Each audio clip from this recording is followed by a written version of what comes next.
नमस्कार, चिंतन institute of education में आपका स्वागत है।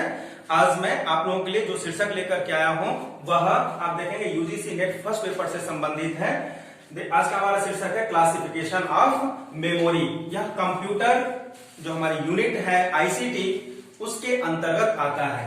आप देखेंगे इससे संबंधित बार बार प्रश्न पूछे गए हैं। यदि आप इस वीडियो को ध्यान से देख लेते हैं तो निश्चित रूप से इससे पूछे जाने वाले प्रश्नों को आप आसानी से लगा लेंगे, उसका उत्तर आसानी से आप दे सकेंगे। तो देखिए मेमोरी का हमको क्लासिफिकेशन देखना है। सबसे पहले हम यह जान लें कि मेमोरी है क्या। तो मेमोरी कंप्यूटर का एक ऐसा पार्ट होता है जो डेटा को स्थायी या अस्थायी रूप से स्टोर करके रखने के काम आता है।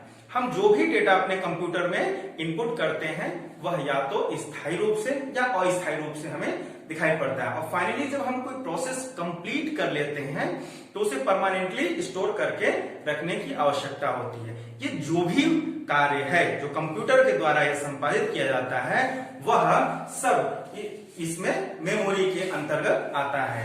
ठीक है, तो आइए अब हम देखते हैं ये जो हमारा मेमोरी होता है, इस मेमोरी का जो हम क्लासिफिकेशन करते हैं, वर्गीकरण करते हैं, तो मुख्य रूप से इसका दो वर्गीकरण है।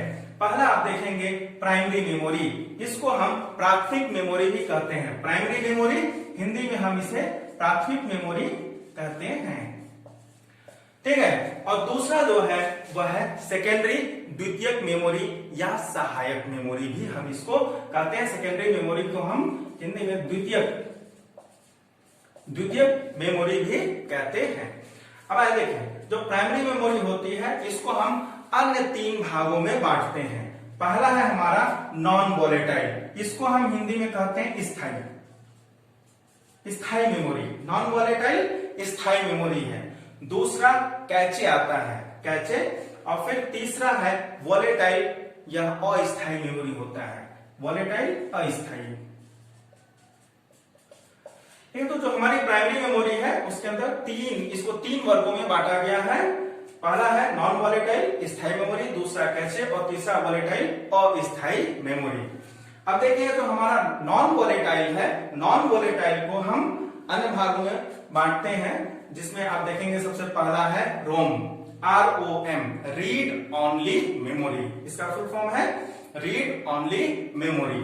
दूसरा है PROM, P से हो जाता है प्रोग्रामेबल रोम, यानी कि programmable read only memory.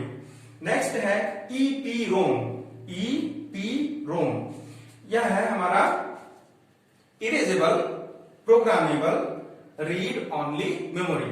EPROM का फुल फॉर्म हो जाता है erasable programmable read only memory. और नेक्स्ट है EEPROM, इसे electronically erasable programmable read only memory. तो ये तो हमारा वर्गीकरण है। यहां आप देखेंगे स्थायी मेमोरी के उदाहरण है। स्थायी मेमोरी के अंतर्गत रोम, PROM, EPROM, EEPROM आते हैं। ठीक है, तो आपसे जो प्रश्न पूछा जाता है या तो पूछा जाएगा कि निम्नलिखित में से प्राइमरी और सेकेंडरी कौन है, पहचानिए। तो आप जब प्राइमरी है तो प्राइमरी में सबसे पहले तो रोम, PROM, EPROM, EEPROM ये आते हैं, और दूसरा कैचे आएगा। इसका कोई वर्गीकरण नहीं किया गया है, यह कैचे एक ही प्रकार का है। ठीक है, नेक्स्ट आता है वॉलेटाइल अस्थायी, यह भी प्राइमरी मेमोरी का ही उदाहरण है। तो आप देखेंगे अस्थायी में हमारा रैम आता है, random access memory, random access memory. और यह जो रैंडम एक्सेस मेमोरी है यह दो प्रकार का होता है। इसका हम दो वर्गीकरण करते हैं। पहला है डायनेमिक और दूसरा स्टैटिक। इसको हम दो भागों में बांटते हैं। रैम को दो भागों में बांटते हैं, डायनेमिक और static. Dynamic RAM, static RAM. ठीक है, तो ये हो गई बात प्राइमरी मेमोरी की।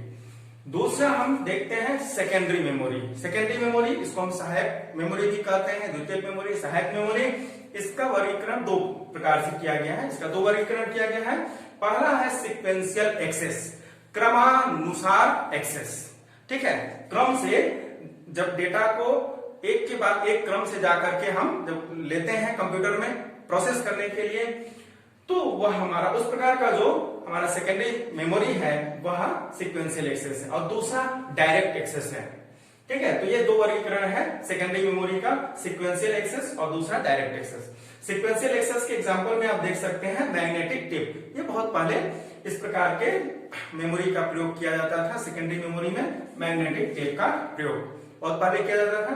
अब डायरेक्ट एक्सेस के अंतर्गत आने वाले जो हमारे सहायक सेकेंडरी मेमोरीज हैं, सहायक मेमोरीज हैं, उनका प्रयोग किया जाता है। तो डायरेक्ट एक्सेस मेमोरी है, इसको हम एक बार फिर से तीन भागों में बांटते हैं। इसका तीन वर्गीकरण किया जाता है। सबसे पहला है, आप देखेंगे मैग्नेटिक डिस्क। पहला है मैग्नेटिक डिस्क। इसके अंतर्गत पहला आया है फ्लॉपी डिस्क। इसका एग्जांपल है फ्लॉपी डिस्क। पहले यह आता था फ्लॉपी डिस्क, वर्गाकार काले रंग का पतला सा डिस्क आता था। ठीक है, उसको जो 15-20 साल पहले यह चलता रहा लगभग, आप देखेंगे 2004-5 तक। उसके बाद फिर सीडी रोम आ गया, तो अब वो प्रचलन से बाहर हो गया है। नेक्स्ट है हार्ड डिस्क, जो कि आज हमारे कंप्यूटर में प्रायः देखे जाते हैं।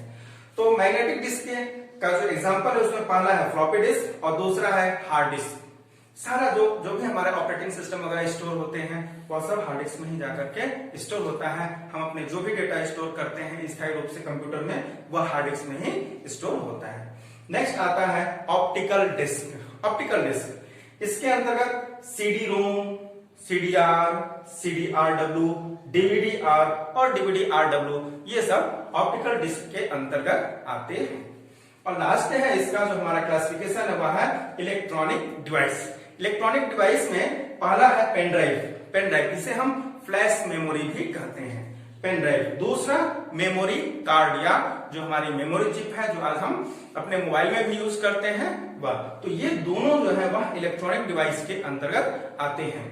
आप देखेंगे पिछले एग्जाम्स में यह प्रश्न पूछा गया था कि बताएं निम्नलिखित में से कौन सा इलेक्ट्रॉनिक डिवाइस है नहीं है, इस प्रकार का प्रश्न पूछा गया है। यहाँ पर आप देखेंगे कंप्यूटर में जो हमारा सेकेंडरी मेमोरी है उसके अंतर्गत इलेक्ट्रॉनिक डिवाइस में पेन ड्राइव या फ्लैश ड्राइव और दूसरा मेमोरी कार्ड, मेमोरी चिप आता है। जब ऑप्टिकल डिस्क की बात करेंगे तो वहां सीडी, डीवीडी, वह सीडीआर हो, सीडीआरडब्ल्यू हो, डीवीडीआर हो या डीवीडीआरडब्ल्यू, जो भी हो वह हमारा ऑप्टिकल डिस्क के अंतर्गत आता है। और मैग्नेटिक डिस्क, फ्लॉपी डिस्क और हार्ड डिस्क। ठीक है, तो इस प्रकार से यह हमारा मेमोरी का क्लासिफिकेशन है। बहुत ही ध्यान से इस वीडियो को देखिएगा। मुख्य रूप से इसे दो वर्गों में बांटा गया है, प्राइमरी और सेकेंडरी। प्राइमरी को हम फिर तीन भागों में बांटते हैं। एक तो हमारा होता है स्थायी, दूसरा कैसे है और तीसरा अस्थायी। आप देखेंगे यह उदाहरण हमारे स्थायी के हैं और अस्थायी में डायनेमिक रैम और स्टैटिक रैम आता है। तो ये सब प्राइमरी के हैं और इधर द्वितीयक के हैं। तो इसे आप बहुत ही ध्यान से देखिए और याद करने का प्रयास करिएगा। और इसमें जो भी प्रश्न आएंगे वह आप देखेंगे दो आधार पर आपसे पूछा जा सकता है। अगर यहाँ से हम बांट दें तो पहचानने के लिए आपसे पूछा जाएगा कि बताएं कौन सा प्राइमरी है, कौन सा सेकेंडरी है, या फिर अन्य ये जो हमारे वर्गीकरण है। एक उसमें आपसे पूछा जा सकता है कि जैसे ये हमारे ये सारे क्या है, स्थायी हैं और ये क्या है, दोनों अस्थायी है। या सीधे सीधे रैम याद कर लीजिए, जो रैम होता है हमारा वह स्थायी प्राइमरी मेमोरी है, अस्थायी। रैम जो है वह अस्थायी है। ठीक है, रैम अस्थायी होता है। तो डायनेमिक रैम हो या स्टैटिक रैम हो, ये दोनों ही अस्थायी प्राइमरी मेमोरी के उदाहरण हैं। और इधर ये जो रोम वाले हैं, रोम, वह चाहे पी रोम हो, ईपी रोम हो या ईईपी रोम हो, वह क्या है, स्थायी नॉन वोलेटाइल का एग्जाम्पल है। और फिर इधर आप ये देख सकते हैं। तो इसमें किसी भी आधार पर प्रश्न पूछा जाए आप उसका उत्तर दे सकते हैं। तो इसको ध्यान से देखिएगा। अगली वीडियो में मैं आप लोगों के लिए नेटवर्क लेकर के आऊंगा। नेटवर्क क्या है इसके बारे में बताऊंगा, तो उसे देखना नहीं भूलिएगा।